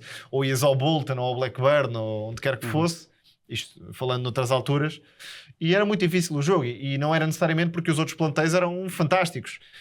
Alguns houve, o Bolton, por exemplo, tinha ótimas equipas, ou o Blackburn também. Mas era porque era um tipo de futebol em que as melhores equipas não conseguiam distanciar-se de forma tão clara das restantes. E isso acabou por se perder um pouco. As diferenças estão cada vez maiores. E temos ligas que são monopólios completos. Estamos a falar da Premier League, mas a Bundesliga não tem interesse nenhum, com todo o interesse que eu tenho pela Bundesliga também, que é bastante, acho que tem uma cultura de bancada e de ligação aos clubes que é fantástica e de referência, mas os jogos são perfeitamente... Os jogos são desinteressantes na medida de falta de discussão por objetivos reais. Temos ali uma outra luta, claro, mas não é possível ver um campeonato em que o Dortmund praticamente não consegue encurtar distâncias, já nem vamos a ser campeão, porque, por exemplo, na última década, tu vias o Dortmund de Tuchel e também não foi campeão. Mas era uma grande equipa. E há Champions, e se for preciso, e a uns quartos, ou pelo menos estava numa grande luta. Agora não é bem assim. E o Dortmund tem vindo a perder valor. Vais à Itália, aliás, a França, e o PSG praticamente pode jogar com os suplentes. Até está a ter algumas dificuldades este ano, mas acho que quando a coisa entrar e os lesionados regressarem, também provavelmente não haverá qualquer discussão. E, portanto, os campeonatos nacionais, com toda esta concentração de riqueza, estão a tornar-se praticamente hegemónicos, isto é, uma equipa que domina com toda a facilidade, e a perda dos campeonatos nacionais está a concentrar tudo nas tais lógicas de Superliga e de mais jogos entre os grandes, porque o que é que quer um adepto do PSG ou o que é que quer um adepto do Bayern? Tem de ser os jogos grandes, porque a Liga não tem interesse nenhum. E não, outro fenómeno mais interessante, ainda muito e a Premier League é a mesma coisa, é que clubes satélites da Premier League fazerem grandes campeonatos nas outras Big Five. Strasbourg, Girona, exatamente, mais também recentes. É muito tóxico para o futebol. É isso. E isto também funciona por ciclos, obviamente, porque se nós formos falar com pessoas de 45, 50 anos, vão dizer que é um escândalo não haver um formato em que só se apura os campeões. Já não estamos nessa fase, obviamente. O futebol evoluiu e eu acho bom que a Champions tenha um formato em que entram mais equipas. Agora, a verdade é que seja qual for o formato, seja de grupos, seja de liga, como é agora, não há espaço para grandes surpresas. Há uma ou outra surpresa, mas se os grandes estiverem minimamente focados na competição, o que se calhar não aconteceu exatamente na primeira edição, houve algum facilitismo, mas este ano quem é que está em perigo? Ninguém está em perigo das grandes equipas, e provavelmente ninguém será eliminado. Pode ser eliminado de uma segunda linha. Temos o caso do Benfica, que seria uma equipa para estar, perfeitamente no play-off. O próprio Ajax, Já não vamos também. mais longe. Mas o Ajax está a fazer uma péssima Sim, temporada. em toda a linha. Digo, uma equipa com aspirações a uns oitavos de final. A Juventus, vá lá. a Juventus está a fazer uma mais Exatamente, mas os Reais, os Barcelonas, os PSGs, o Bayern, o Arsenal estão perfeitamente à vontade. Estejam a fazer uma boa época, estejam a fazer uma época menos boa no campeonato, não têm esse nível de dificuldade. Já agora, só uma curiosidade, pedi para trazeres um objeto, escolheste uma bola da Champions para trazer, Escolhi e só fazendo a ponte. podia escolher muita coisa, obviamente. Credenciais de, por exemplo, a minha primeira final de Taça de Portugal, que eu gostei muito de fazer, mas trouxe esta bolinha da Champions, que foi a minha primeira final ao vivo, e embora já tinha comentado em estúdio noutras vezes, mas vai buscar um bocadinho o raciocínio que eu deixei aqui há pouco. Futebol ao vivo não é a mesma coisa. Se calhar daqui a 50 anos eu não me vou lembrar do Real Madrid-Dortmund que eu comentei. Se calhar vou, mas posso perfeitamente esquecer esse jogo. Mas não me vou esquecer deste PSG-Bayern. Bayern não, desculpa. Inter. PSG-Bayern não, porque foi em Munique. Foi um PSG-Inter em Munique. E o jogo até foi um bocadinho desinteressante na perspectiva competitiva, porque só uma equipa que jogou, mas histórico, porque foi a final mais desequilibrada de sempre. E o PSG fez um grande jogo, mas eu nem estou a falar do jogo per si, estou a falar de tudo o que envolveu o jogo, veres jogadores da tua infância, a atmosfera da cidade, que é fantástica. Olha, Roberto Carlos, o Roberto Pires, o Schweinsteiger, o Coman, sei lá, tanta gente que tu vês, porque eu fui pela Heineken e há eventos da marca em que tens lá muita gente para tirar fotografias. Vi o Iniesta também, não consegui tirar uma fotografia e chateou-me ali durante 2 horas, mas depois passou porque de facto é seres criança no futebol. Dizia há pouco que é difícil tu entusiasmar-te, ou pelo menos entusiasmar-te da mesma forma, e é um bocadinho seres criança, porque ali não tens só o jogo e o entusiasmo do jogo que vais ver, tens também a tal bolha de criança em que sonhavas estar e sonhavas ver aqueles jogadores e podes ali ver durante 2 dias. Ótimo. E arriscas previsões para esta época? Eu ia te perguntar da Premier League, mas agora já que estamos a falar de Champions, pergunta Premier e da Champions. Eu acho que vencedores. Os raciocínios cruzam-se um pouco, mas na Premier League o Arsenal tem uma consistência que é muito difícil de acompanhar, porque nenhuma das outras equipas candidatas, e eu só incluo 2, o City e o Liverpool, embora o Liverpool esteja numa fase muito complicada, mas ainda assim não excluo por completo desde já. Mas o Arsenal tem um nível de consistência que é difícil de acompanhar, e tanto o Liverpool como o City nesta altura parecem muito mais prováveis de perder pontos do que propriamente o Arsenal, porque há sempre fatores que levam a equipa à vitória, que, se queres que eu te diga, não me encanta o futebol do Arsenal. Acho que é muito rico em muitas coisas, mas não é um futebol está encantador. muito City, sim, já está muito. Mas tem a melhor defesa da Europa. Exato. No seu todo. E tem o fator bola parada, que marca muitas diferenças. Tu nunca sofres golos, ou raras vezes sofres golos e tens sempre uma bola parada a favor, é muito provável que venças. E o Liverpool e o City, embora no caso do City haja um crescimento recente e uma nova forma de valorizar o Haaland, jogo mais direto, mais vertical, à procura do espaço, não me parece ter ainda atingido a consistência que o Arsenal tem. Eu acho que só o Arsenal pode tirar-se o campeonato a si próprio. E surpresas? Surpresas estamos a ver algumas, não é? Sunderland, na Crystal Premier, Palace, sim, eu acho que andará muito entre Sunderland e Bournemouth. Também são equipas que não têm provas europeias. O Palace, mesmo sendo a Conference, acho que pode perder um bocadinho o foco em algumas alturas da temporada. De resto, acho que andará à volta do mesmo. Estou curioso para ver o United, obviamente, em que patamar se vai conseguir colocar, mas como surpresas diria sim, o Sunderland. Eu ia perguntar também Bournemouth. do United, como é que vês a implementação do sistema do Ruben Amorim agora, nesta época 25-26, para a oposição à anterior, que foi um desastre, com as novas contratações, a equipa parece já estar a carburar de forma muito mais fácil.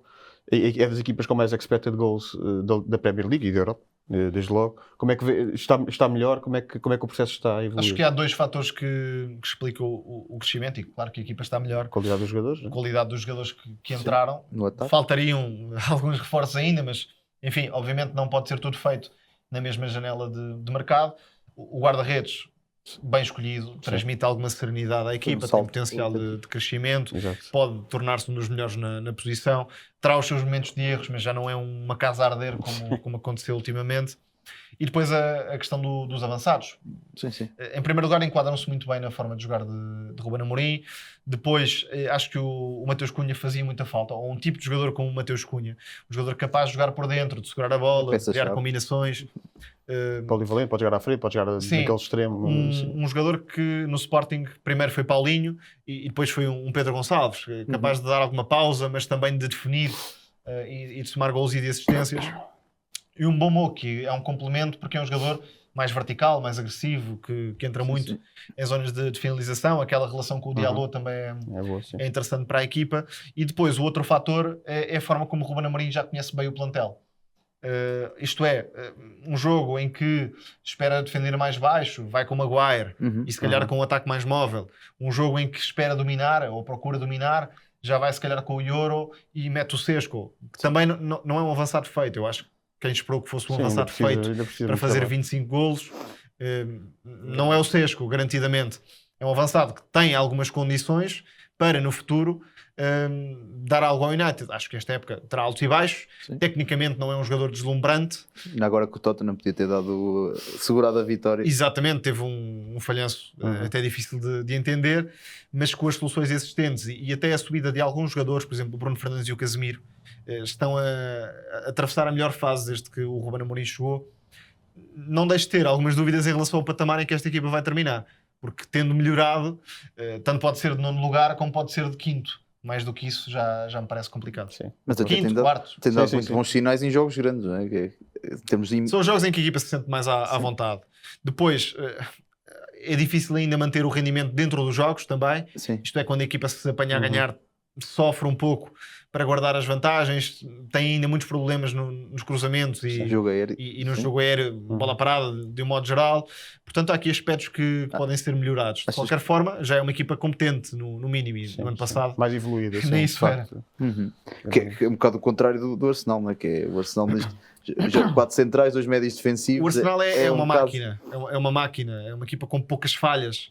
E para ganhar uma prova de regularidade, acho que atingiu de facto o ponto de Acho que esta resultado é a sem ter solução melhorado para muito o finalmente plantel. conseguir. Sem ter melhorado muito o plantel.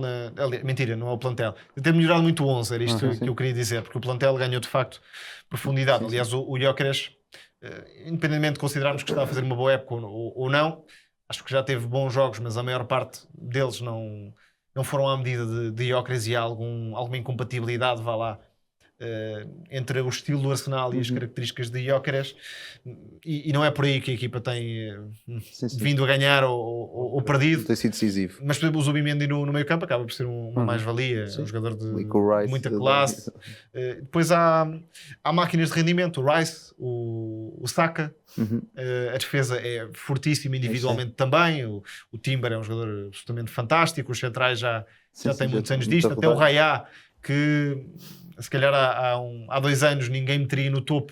Hoje em dia é um guarda-redes também com poucas falhas e que se adapta muito bem. E é um plantel quase não tem laterais estilo de de Arteta. origem.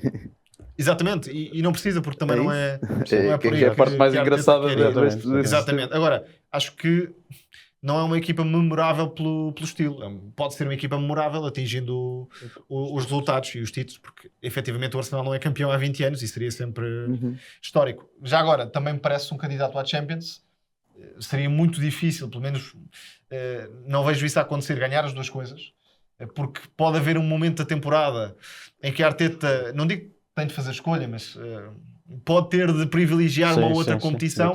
De qualquer forma, eu colocaria o Arsenal também como um fortíssimo candidato à Champions. Aliás, na época passada já não esteve assim tão longe de fazer isso.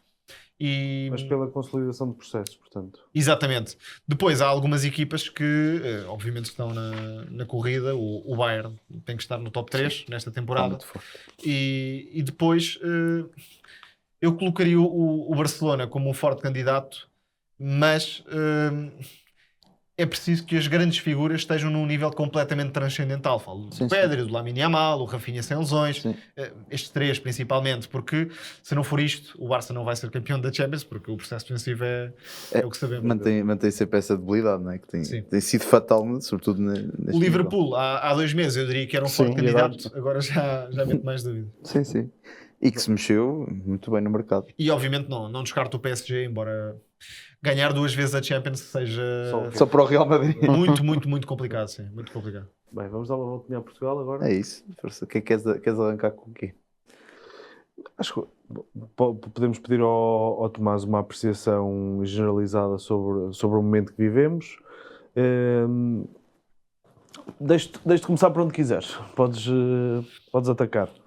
Acho que esta fase do futebol português é muito importante para os três grandes e obviamente começamos por aí e estão a atravessar fases muito diferentes.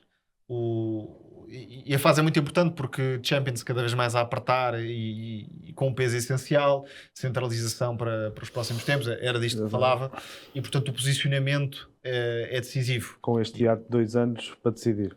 Posicionamento desportivo, financeiro, projeto, e quem está a pensar apenas no curto prazo tem sofrido mais, e é o Benfica.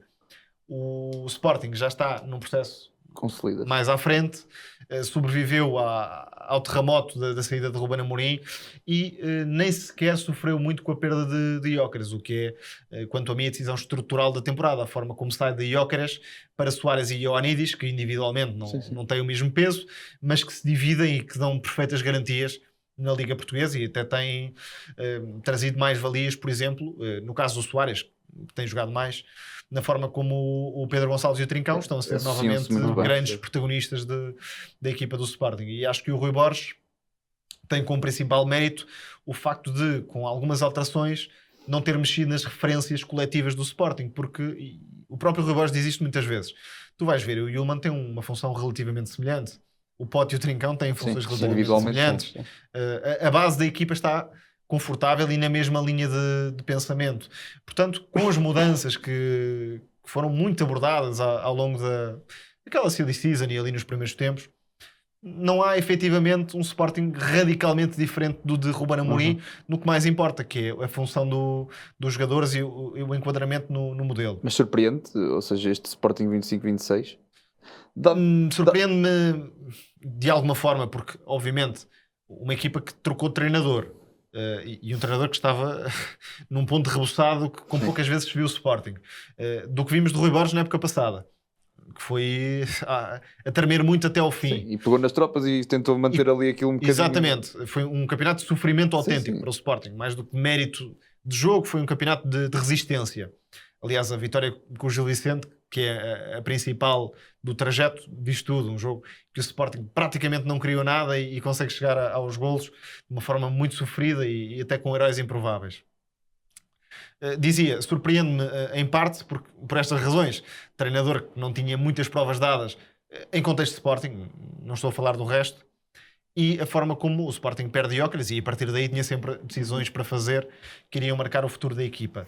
E acho que saiu bem destas duas decisões.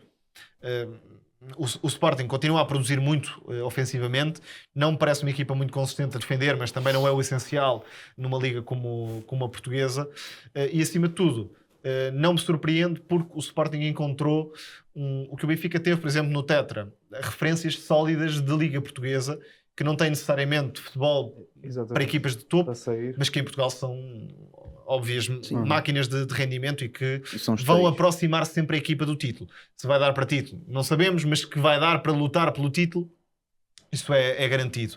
Depois, acho que o que separa o Sporting da possibilidade real de estar metido no título, contrariando o que o Rui Borges já disse até publicamente, não vai dar para perder os jogos todos com o Porto, com o Braga e com o Benfica. Isso é mais do que garantido, ainda menos com o ritmo pontual que o Porto está a levar. Portanto, acho que o Sporting será avaliado agora no jogo com o Benfica, e aí que em relação à real probabilidade de título. E é aí que sentes mais falta do Gyökeres nos jogos grandes. Quando o Sporting é jogador que se sobreponha ao jogo muitas vezes e quando o Sporting quer consiga marcar a diferença. Exatamente. Profundidade, isso é... Até porque o Sporting normalmente cria muitas ocasiões, mas também desperdiça muitas Concretiza pouco, ocasiões. é verdade. E nesse tipo de jogos não há tanta margem Exatamente. para criar em quantidade e desperdiçar. E o Luís Soares, que é um fantástico avançado, mas tem alguns problemas de finalização que também se vem mostrando. Porcentagem de acerto. Exatamente. Sim, exatamente.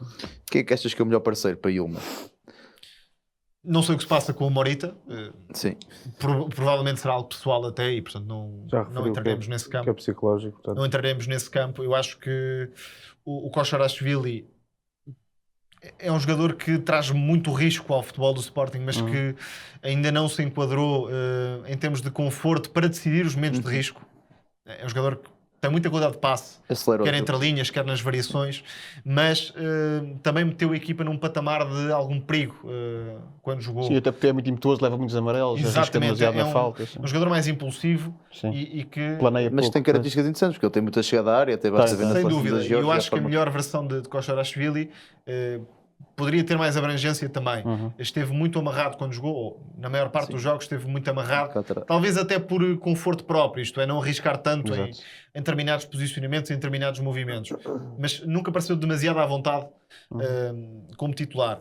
Portanto, a melhor opção parece ser o João Simões, até porque além da energia que traz ao jogo em termos de recuperação e de movimentos sem bola, é um jogador que permite a Pedro Gonçalves funcionar como médio e trazer mais imprevisibilidade à zona central do Sporting.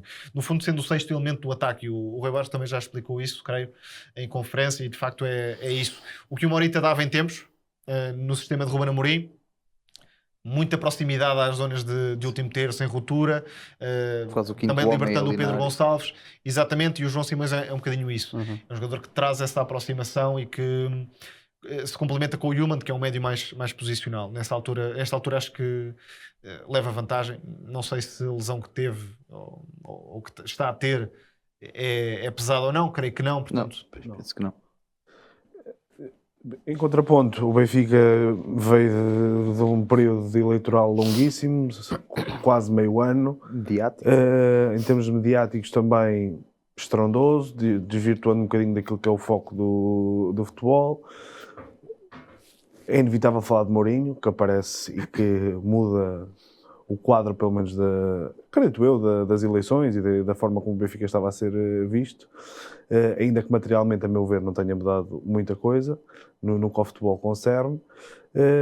E queria te perguntar que perspectivas é que tens para este Benfica e como é que analisas de forma breve o que se viveu até agora. é o caso mais difícil de ativar, Complexo, como é imagino óbvio, que sim. até porque o Benfica tem vivido um bocado no momento.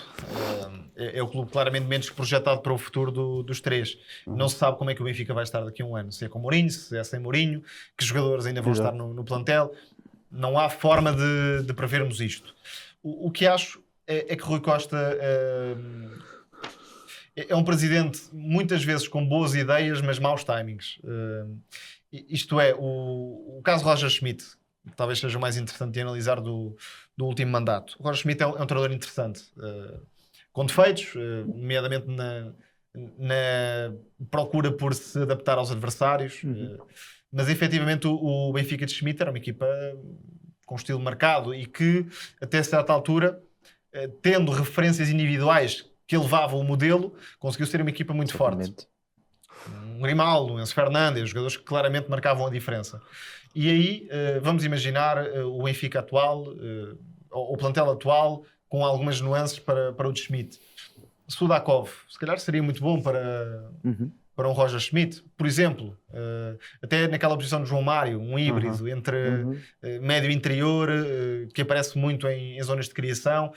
Isto é, o Benfica faz algumas escolhas que são interessantes, mas provavelmente desenquadradas no tempo. E sem sequência. Isto tem acontecido várias vezes ao longo dos anos e podemos fazer este exercício aplicado a vários momentos, a vários jogadores, até a vários treinadores que o Benfica teve. Depois, na questão dos timings, está principalmente o momento em que Rui Costa decide terminar com Schmidt, quando era óbvio, até por razões emocionais e de relação com a bancada, que não podia começar aquela temporada. A escolha ali não era de modelo, não era de acreditar no projeto, era de impossibilidade de dar continuidade, porque a relação estava fraturada, não havia forma de manter Roger Schmidt. E agora a mesma coisa em relação ao Bruno Lage. Eu não achava Bruno Lage o treinador ideal para o Benfica. Acho que o despedimento de Bruno Lage só se enquadra em momento eleitoral, não mais do que isso. Porque a equipa cumpriu os objetivos iniciais de temporada, bem ou mal, jogando mais ou menos, Champions e cumpriu os Supertaça. objetivos iniciais de temporada e até cumpriu com alguma distinção, nomeadamente o apuramento para a Champions. Enfim, Sim. não de forma estrondosa, mas Muito competente, nunca sim. esteve em verdadeiro perigo, podemos dizer desta forma. A derrota com o Karabakh de facto é pesada, é marcante, mas o Karabakh não é uma equipa assim Tem tão fraca deixado muito boa imagem. quando se fez parecer. E estamos a ver agora que de facto jogar na Luz, manter a vitória, manter resultados favoráveis, não é fácil para o Benfica. Não era para o Benfica de Lage, nem é para o Benfica de Mourinho. Portanto, acho que o Bruno Lage naquele momento foi um bode expiatório para dar o próximo passo e para agarrar a Mourinho e com isso também entrar no campo das eleições. Em relação ao Eu acho que, plantel, só um parênteses, por acaso estava a pensar, estava a dizer, eu acho que o Karabakh, aquilo que aparentemente parecia o fim da linha para Rui Costa, acabou por ser o balão de oxigênio completamente. para, Mudou a história, se para, calhar. para ganhar as eleições. Mudou a história, se Porque calhar. ganhou margem de manobra Sem para dúvida. despedir o Lage e buscar Sem o José dúvida. Mourinho. E foi um despedimento que, se calhar, no dia ou no dia a seguir, 90% dos adeptos do Benfica comprariam. Porque, de facto, é uma derrota pesadíssima. Também já Não havia há esse como desgaste de contornar. imagem como com Schmidt. Completamente. E o treinador também se colou muito ao lado eleitoral da Sim. coisa, o que creio que também era O evitável. Bruno Lage foi assobiado no Karabakh antes do jogo começar. Exatamente, quando é já anunciado o nome dele. estava em ruptura. Eu estou a falar apenas da perspectiva desportiva neste caso, não me parece suficiente para o despedimento, porque basta ver o que está a acontecer agora, não há melhorias Sim. drásticas no jogo do Benfica. Em relação ao plantel, é muito difícil viver no futebol português sem ter referências sólidas que marquem diferença. Os tais jogadores, vamos dizer intermédios, sem reduzir a qualidade deles, mas referências de clube que conheçam o futebol português, que marquem diferença no futebol português e que atravessem 2, 3, 4 anos no clube. Mas E o Benfica até o estão, Otamendi, Osnes, mas não são jogadores que marquem a diferença.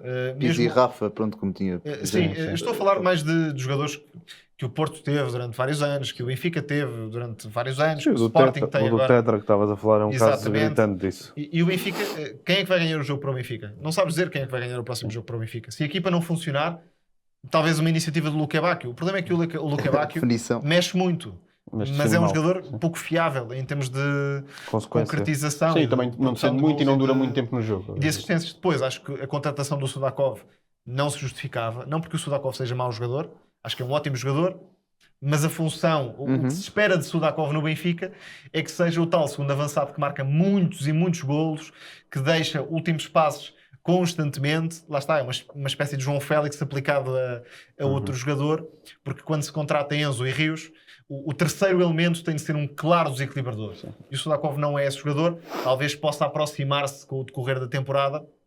Por exemplo, marcou um belo golo agora no jogo com o Casa Pia, mas naturalmente é mais médio do que avançado. E isto pode criar alguma dificuldade Mas também se cria muito isso no Benfica, não sentes? Ou seja, em relação ao jogador, cria-se muita expectativa que depois, na realidade, ou sobre aquilo que vai ser aquele jogador, e o Rios é um exemplo disso. Sim, o Rios é o maior exemplo. Já tivemos antes Cebolinhas, ou seja, o Benfica tem vivido muito isto da expectativa que se cria a vários jogadores, e depois os próprios adeptos ficam desiludidos, mas se calhar, na verdade, esse jogador nunca foi aquilo que... Com o Ivanovic também foi um bocadinho assim, era o tema mais claro no Benfica são os avançados. O Ivanovic de repente já não serve. Custou 20 milhões, é normal. Jogou à esquerda e tem jogado muitas vezes à esquerda. E depois é um pouco redutor olharmos apenas para as qualidades técnicas, porque se calhar olhamos para o Samu e podemos dizer que também não é um portento de técnica. E se quisermos ir mais longe até, o Gyökeres também não era exatamente um portento de técnica quando chegou. Portanto, há vários casos de olhar, há várias formas de olhar para o caso. O Ivanovic podia ser útil no Benfica. Agora, claramente não é um avançado detalhado para um 4-3-3, que é como o Mourinho tem trabalhado. Colocou à esquerda. A ideia de Lage, não sei se era fixar o 4-4-2, mas pelo menos era trabalhar muito o 4-4-2. E provavelmente foi isso que trouxe Ivanovic ao Benfica, porque o Benfica claramente, pelo menos percepção exterior, queria João Félix para o 4-2-3-1. Mas percebeu que não podia, porque o jogador também escolheu a Arábia Saudita. E depois parece, vendo de fora mais uma vez, que Bruno Lage se inclinou para outra opção, que era ter 2 avançados e ter médios interiores que pudessem de alguma forma, no caso do Sudakov, da esquerda para dentro, e Lukebaki um pouco mais largo na direita. Poderia ser desta forma. O problema é que Mourinho chegou e fixou o 4-3-3. E o 4-3-3 já pede outras coisas a Sudakov, porque já não há 2 pontas de lança. Exatamente. E pede outras coisas a Ivanovic, que entretanto também deixou de contar para José Mourinho. O que Ivanovic pode dar? Ruptura, agressividade na área, Ataque remate à fácil. profundidade, sim. Se é para jogar em apoio e jogar como referência entre os centrais, claramente não vai ser esse jogador, até porque no San Giloase jogava em dupla e até num futebol mais aberto do que o português. Portanto, o tema do Benfica normalmente não é escolher maus jogadores, é o momento em que se escolhe os jogadores para a forma como o treinador quer jogar. Por isso é que eu digo que Rui Costa parece-me ter boas ideias. Rui Costa é quem trabalha com ele, obviamente, não apenas reduzindo ao presidente. Parece-me ter algumas soluções, só que um clube de futebol hoje em dia pede que haja de facto alguma coerência entre o topo e a base enquanto equipa principal, e trocando tanto treinador, não se sabe como é que o treinador vai trabalhar, se é um 4-3-3, se é para o 4-4-2, se é para um futebol mais de ataque ao espaço, se é para um futebol mais envolvente. E é isto que o Benfica tem atravessado. Portanto, nesta altura, sinceramente, não te consigo dizer se o Benfica vai lutar pelo título, se não vai lutar pelo título, é difícil. Mas é mesmo também uma questão de definição de perfis, não é? Porque nós vimos, pelo menos no mercado, Tiago Almada para Félix, para Ivanovic, Carlos Alvarez, Amora para Lukebaki. Musa, é isso, ou seja, são perfis muito distintos para as posições e que não há uma coerência. O que podemos ver maioritariamente a partir daí, excluindo o Ivanovic da equação, é que provavelmente o Benfica ia jogar em 4-2-3-1 exatamente em 4-2-3-1 com um falso extremo, provavelmente poderia ser o Tiago Almada, com o João Félix mais no suporte. O Carlos Alvarez também podia ser um jogador mais de espaço interior. O Amorá podia perfeitamente ser o tal extremo vertiginoso que supostamente Mourinho quer para o corredor esquerdo e que não tem nem com o Sheldrop nem com o Bresciani. O que me parece, concluindo a ideia, é que o Benfica não tem plantel para um 4-3-3, nomeadamente nas posições de ataque, porque o Bresciani não é um jogador de 4-3-3, ou pelo menos poderia ser de alguma forma, tendo um lateral mais profundo e mais desequilibrador, que não é o Dal, e a mesma coisa para o Sheldrop. O Sheldrop, claro que dificilmente vai funcionar como extremo esquerdo de 4-3-3, portanto aí podemos discutir que os jogadores não atingiram o próximo passo, e acho que é verdade, mas o sistema também não os protege, não os desenvolve, não os leva para outro patamar. Mais uma vez, o bom jogador não tem espaço de afirmação, e isto acaba por ser transversal a quase todos os homens do Benfica, tirando uns quantos que acabam por ter mais protagonismo. Sim, passando ao Porto, não é? Exato.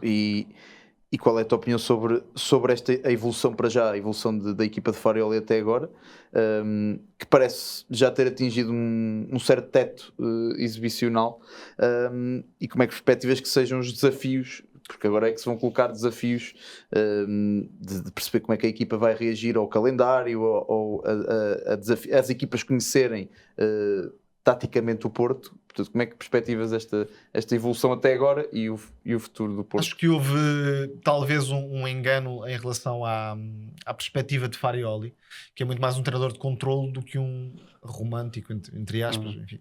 Seja o que isto for, mas o Porto é uma equipa extremamente sólida, e a comparação mais direta que se pode fazer é com o Arsenal. Há pouco estávamos a falar da Premier League. É uma equipa que sofre muito poucos golos, permite pouquíssimas ocasiões aos adversários, mete um ritmo na pressão muito difícil de superar, e com aquelas marcações individuais que têm causado problemas a praticamente toda a gente. Talvez tenha pecado no jogo com o Benfica, em que me pareceu que entrou com pouca ambição, ou pelo menos tinha espaço para apertar muito mais o Benfica, e acabou por... Caiu no jogo de Mourinho. Acabou por fugir disso. Mas é talvez a única coisa a apontar a Farioli, porque de resto o Porto, com este registro, isto é, poucos golos sofridos, um perfil individual que acaba por ser chave na construção do jogar, isto é, a tal ligação entre mercado e construção da equipa, funcionou perfeitamente, porque Bednarek sólido, não é um central fantástico, mas é perfeito para ganhar duelos, jogo aéreo, A Liga com Portuguesa. o complemento de Kivier, que então esse sim é um central de topo para a realidade portuguesa. Laterais sólidos, principalmente o Alberto Costa, que é muito difícil de superar em 1 contra 1. Está um bocadinho amarrado por vezes em termos de presença ofensiva, mas não deixa de ser um jogador com alguma presença. A mesma coisa para o Francisco Moura, que também já vai tendo mais protagonismo em zona ofensiva. E depois o Porto, não sendo uma equipa com muita variabilidade na forma como ataca, normalmente consegue marcar a diferença. E nem estou a ir ao fator bola parada, que também melhorou a olhos vistos nesta temporada, quer pelo batedor, o Gabri Veiga, normalmente, que tem uma qualidade de execução tremenda, quer pela presença na área, Bednarek, Froholt, são jogadores muito, muito fortes. Já agora o Froholt, obviamente, também entra naquela lógica de contratações-chave para o tipo de jogo que o Farioli pretende. E além de todas as questões defensivas, o Porto é uma equipa que é tão reconhecível e está tão rotinada já, que mesmo quando está a passar por algumas dificuldades, encontra soluções dentro do próprio jogo. O exemplo mais claro disso é o jogo de Alvalade. O Porto estava a passar mal. Se formos ver o início da segunda parte, estava mais para o gol do Sporting do que para o gol do Porto. E de repente mete uma ligação com o Zaidu até por dentro, liga com o Alan Varela ali no momento de falha da pressão do Sporting, jogada no corredor direito, triangulação, Froholt, com o Alberto Costa também, jogada típica do Porto. Quando não havia nenhum sinal de que aquilo pudesse aparecer. É uma marca de convicção e de reconhecimento do que o treinador pretende e daquilo que levou para a equipa. E de confiança também. E portanto, obviamente surgiram alguns temas, porque os adversários também estão a ver o que o Porto faz e aquela ligação com o Alan Varela foi muitas vezes bloqueada, mas agora parece-me que Farioli já está a tentar desbloquear a próxima etapa com o Kivier.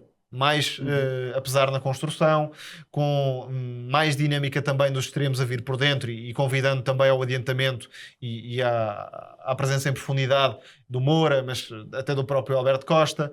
O William e o Mora, que não eram titulares, agora já têm alguma entrada. Achas que foi a pressão do calendário que também obrigou de certa forma Farioli Pode ter sido a deixar entrar? O calendário e a forma como o Porto estava a ser anulado de alguma forma, não tendo sido propriamente perturbado de uma forma clara nos resultados, mas ainda assim um pouco perturbado na forma de jogar.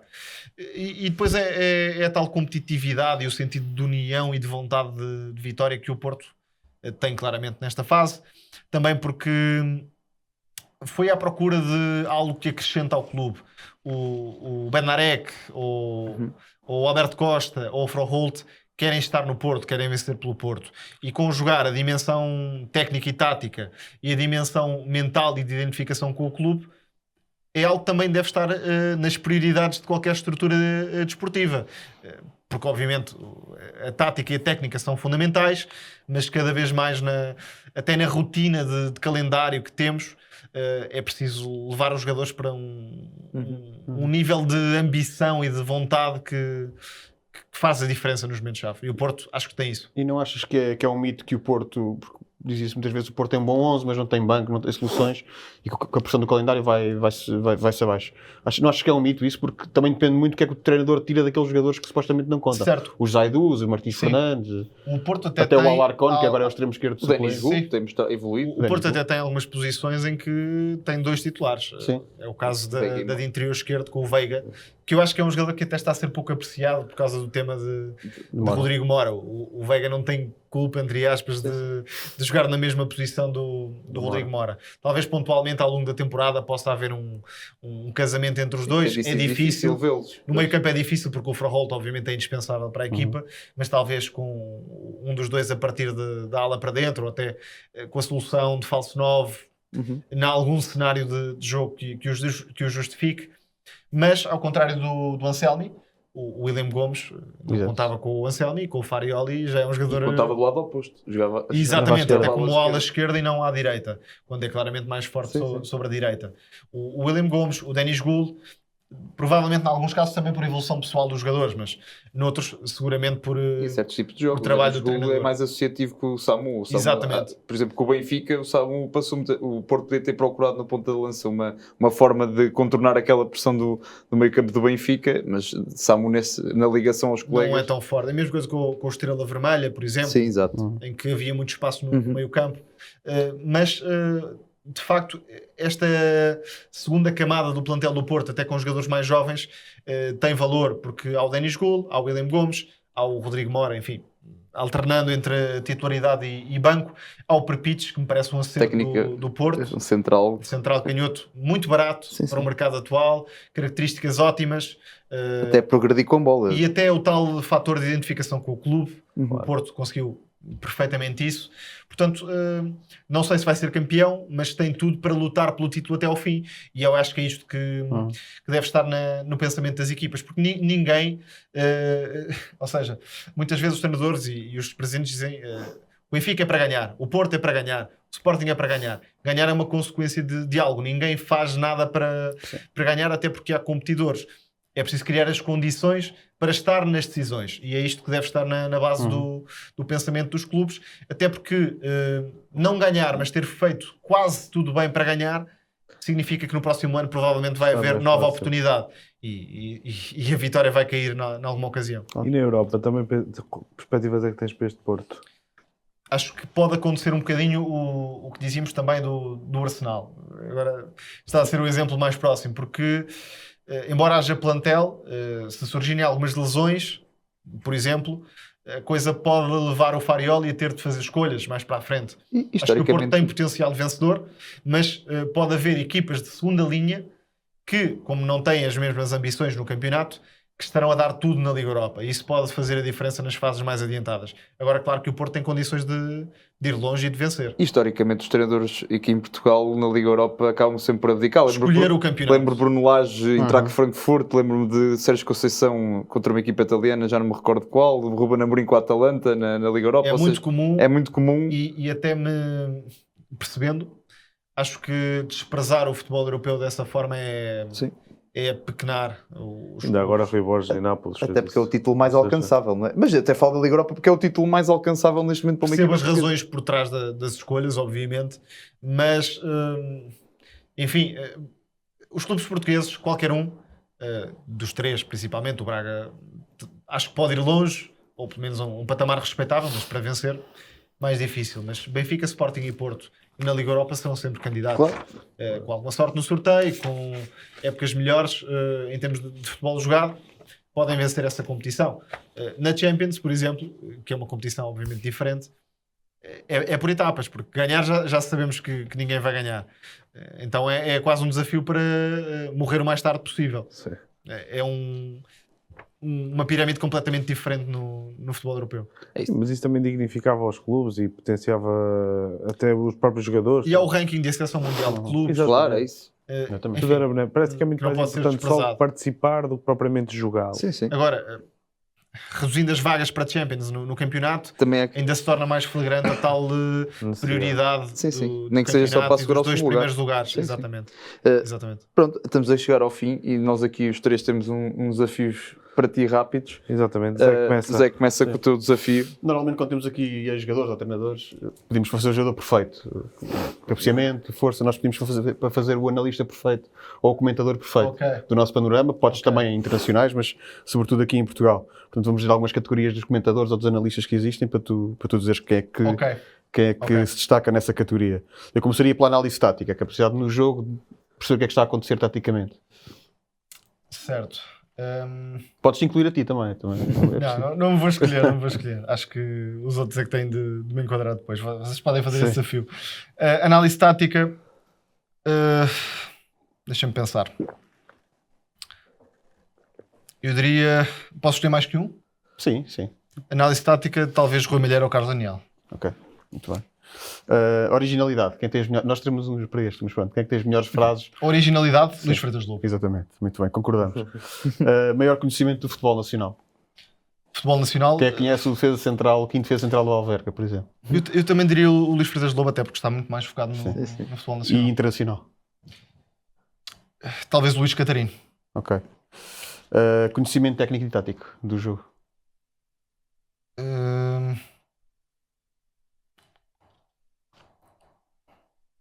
Conhecimento técnico e tático do jogo. Olha, eu vou dizer um fora da caixa para não repetir os nomes, até porque é um amigo de longa data e já trabalhámos juntos, o João Almeida Rosa, que Ok. ainda comenta na DAZN, portanto conta. Ok. Entretenimento, que é o mais cativante ou mais carismático. A comentar jogo, Sim. eu vou dizer o Luís Freitas Lobo também, acho que tem uma forma muito própria de comunicar. E melhor voz. Carlos Daniel. Carlos Daniel. E por fim, a última, capacidade de previsão. O que acerta mais previsões. Isso já não durante o jogo necessariamente, mas... Isso foi eu a acertar o vencedor da Champions no ano passado. Muito bem. Podes Ficou- ficar, Bro, podes ficar esta tu. pode ser, Podes esta ficar pode ser, tu, esta fica para ti. Esta Muito pode bem. ser. E agora desafio-te a dizer-nos o melhor 11 da atualidade para ti. Melhor 11 da atualidade. Então, isto é pensar em tempo real é mais difícil. O meu guarda-redes favorito é o Neuer, eu já não o colocaria Melhor data. no top 1. Portanto, eu acho que o guarda-redes mais decisivo em grandes competições é o Courtois. Lateral direito. Queres o meu preferido ou o que eu considero melhor? Porque às vezes não é bem a mesma coisa. Podes usar os dois. Em todos os casos que te lembrares, podes usar os dois. Ok. O meu lateral preferido é o Alexander Arnold. A ver jogar. Acho que é um jogador muito específico Sim. que nem sempre te dá o grande enquadramento, mas fica o Alexander Arnold. Muito bem. Centrais. Esquerda. Ou centrais. Centrais, eu escolheria sempre o Saliba entre os melhores e talvez o Bastoni. Poderia escolher o Van Dijk, mas acho que também já está a entrar num processo A descer. descendente, portanto fico com estes dois que são fantásticos. E ótimos. O lateral esquerdo é óbvio, É Nuno óbvio, Mendes. não é? Nuno Mendes. E nos médios também. Nuno Mendes. O central já agora também gosto muito do Hausen, do Real Madrid. Acho que tem um teto brutal. Ótima E do produção. Gubarzi já agora, que são Claro. relativamente semelhantes nas principais características. Meio Em campo. relação ao meio campo, A 3. há um jogador que tem de estar, que é o Pedri, que acho que é o melhor do futebol. Não sei se colocaria o Vitinha, porque há a tal questão da universalidade. Eu acho que o Pedri é um jogador capaz de jogar em qualquer equipa. O Vitinha já acho que pede uma equipa mais como o PSG do que propriamente essa capacidade de se adaptar a tudo. De qualquer forma, pelo passado recente, coloco o Vitinha. E tinha pedra e quem completa.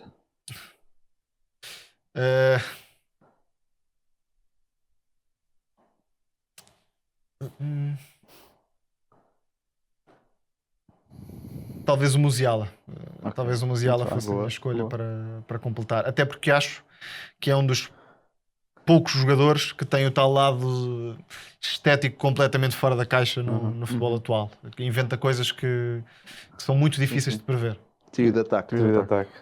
Sem ser o da RTP. Ponta de lança é o Kane, claramente. Embora esteja a gostar muito mais de ver o Haaland e o que significa para o City nesta altura. Também gosto muito do Isaac, embora esteja a passar um péssimo momento de forma. Lamine Yamal, também incontornável. E eu vou pôr o Mbappé a extremo esquerdo, embora não seja extremo esquerdo, mas acho que há três jogadores com significado histórico e outros que podem lá chegar, mas que ainda não chegaram. O Pedri, o Lamine Yamal e o Mbappé. São estes três que acho que já estão numa prateleira histórica, isto é, daqui a 20 ou 30 ou 40 anos, serão jogadores universais. Depois há outros que podem lá chegar, mas também dependem ainda de alguns fatores que os levem a isso. O Lamine Yamal, por exemplo, ganhou um europeu daquela forma, como adolescente, é completamente raro. Sim. Para fechar, 11 razoável. E tu, Acho que ganhava qualquer coisa. para fechar, e tu foste de encontro a isso, disseste que auto-intitulaste o melhor com capacidade de previsão, portanto eu vou-te pôr aqui para ver coisas. Olha que isto não era, essa parte não era a sério. Essa parte não era a sério. Não é, mas vais ter que Mas- ser. Agora mas vais ter que vamos lá, assumir vamos esse lá. papel e vou-te. Que depois aqui no final do ano conversamos sobre isto. Que é, vais-me dar aqui a A previsão. taxa vai ser para aí 10%. Taxa de previsão, Preferencialmente portanto, previsão mundial. de vencedores. Premier League. Arsenal. Série A. Série A. Eu vou para o Inter porque ainda duvido um bocadinho da Roma. Ok. La Liga. La Liga, Real Madrid. Bundesliga. Esse é o Bayern. É isso, e a Esse é o Bayern. Ligan também. A Liga também vou para o PSG. Aqui em Nem Portugal. podia ser o segundo lugar. Aqui em Portugal, eu vou ter que ir para o Porto, porque é a equipa que me deixa menos dúvidas nesta Neste altura. momento, Ainda falta muito campeonato, mas nesta altura diria Porto. Champions. Vou dizer Bayern, porque acho que tem as duas dimensões-chave para vencer a Champions, que é a capacidade de se impor a qualquer adversário e o talento individual para reagir em momentos difíceis. E meteria Bayern. Liga Europa. Liga Europa, essa aí é muito difícil mesmo. Difícil. Muito difícil mesmo. Não... Esta é a ideia Deixa-me lá do pensar. milhão. Essa é muito difícil. Essa aí quase certeza que falho. Deixa-me lá pensar nas equipas que podem vencer. Temos o Forest, temos o Betis, Tens Roma. temos a Roma, que eu acho que a certa altura também pode virar-se para o campeonato. Temos o Forest. Tens Forest, tens Porto. O Porto, eu acho que vai acontecer o que estávamos Exato. a dizer há pouco. Acho que o Porto vai ceder por vontade própria. Olha, vou dizer o Nottingham Forest, pronto. Esta vai ser mesmo esta vai ser mesmo maluco. E a Conference? A Conference. Eu tenho aqui um dilema moral, porque eu gosto muito da equipa do Estrasburgo, a equipa aos jogadores. Exato. Mas não sou a favor do modelo de negócio. Era, tínhamos falado. Portanto, olha, vou dizer Estrasburgo, mas um bocadinho contrariado. Contrariado. Mundial. Mundial. Também é do milhão esta. Eu no Euro apostei na Inglaterra, por acaso, e Eu também. a Inglaterra não jogou nada de nada, mas foi à final. Pronto. Eu sou um bocadinho cético em relação a vitórias repetidas. Isto é, eu acho que é muito difícil vermos vitórias repetidas.